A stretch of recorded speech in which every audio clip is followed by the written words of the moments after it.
అరే మామా, మనకుండే 6 సబ్జెక్టుల గురించి 6 రకాలుగా చెప్తా వినరా. సరేరా మామ. సూర్యుడు వస్తేనే వస్తుంది వెలుగు, నాకు ఇష్టమైన సబ్జెక్ట్ తెలుగు.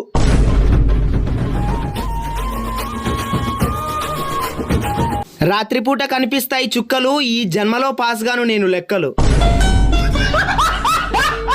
పిగ్గిని తెలుగులో అంటారు పంది, నాకు అర్థం కాని సబ్జెక్టే హిందీ. వర్షంని హిందీలో అంటారు బారిషు, గ్రామర్ రాసినా పాస్ అవుతాం ఇంగ్లీషు. పొద్దున తిన్నా దోశలు, కళ్ళు మూసుకొని రాసినా పాస్ అవుతాం సోషలు. మా ఊర్లో పొద్దున 10 గంటలకి తెరుస్తారు వైన్స్, తొందరగా చచ్చిపోవాలంటే చదవాలి సైన్స్.